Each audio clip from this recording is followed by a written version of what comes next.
الله أكبر. لواء الحق، المكتب الإعلامي الموحد للواء الحق 14/6/2014. تكبير.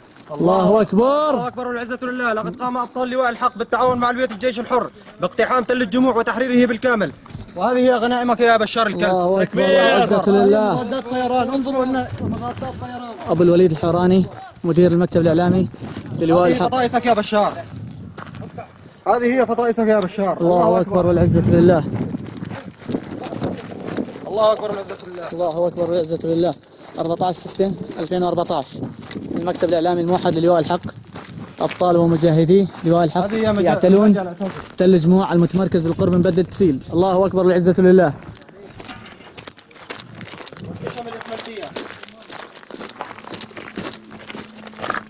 هذا هو سلاحك يا بشار، هذا هو سلاحك. الله أكبر والعزة لله. الله أكبر. الله أكبر والعزة لله. الله أكبر. هذا سلاحك يا بشار. الله أكبر والعزة لله. الله أكبر. الله أكبر والعزة لله. الله أكبر. تم بحمد الله جل في علاه تحرير تل جموع. الله أكبر والعزة لله.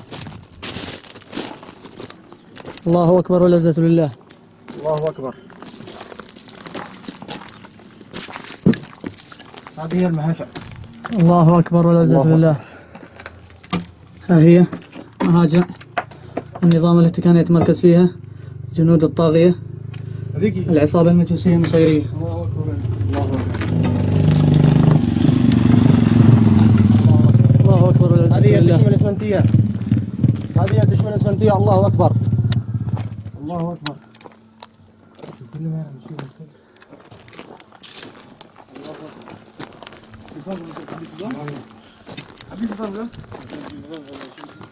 أربعة 6/2014 المكتب الإعلامي الموحد للواء الحق. الله أكبر. أبطال ومجاهدي لواء الحق يعتلون تل جموع المتمركز بالقرب من بلدة تسيل. الله أكبر والعزة لله. الله أكبر والعزة لله. وها هو بعد التحرير ما زال القصف متواصل على التل على مجاهدي وأبطال الألوية المشاركة في الجيش الحر. الله أكبر والعزة لله. الله أكبر والعزة لله. لازم أول زياد عباس. تكبير. يا شباب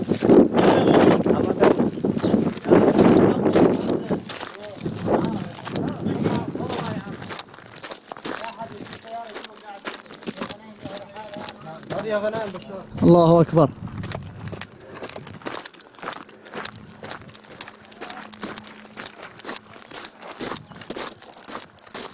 الله أكبر. حتى الخيل العربي الأصيل لم يسلم من بطش هذا النظام الكافر.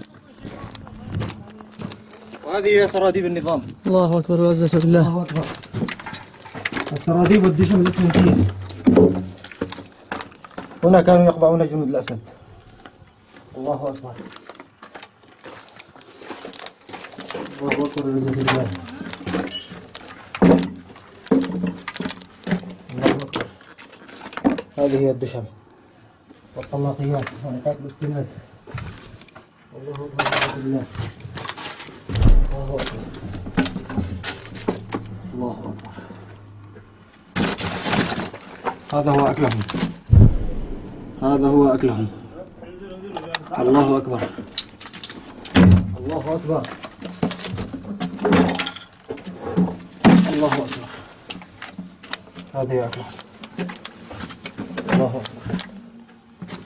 وهذه هي محارسهم.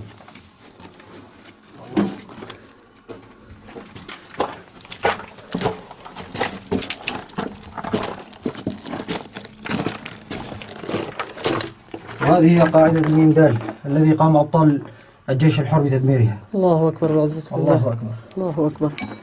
الله أكبر والعزة لله.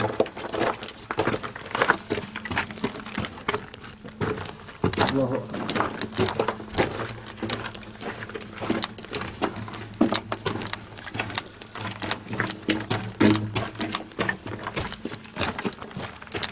الله أكبر.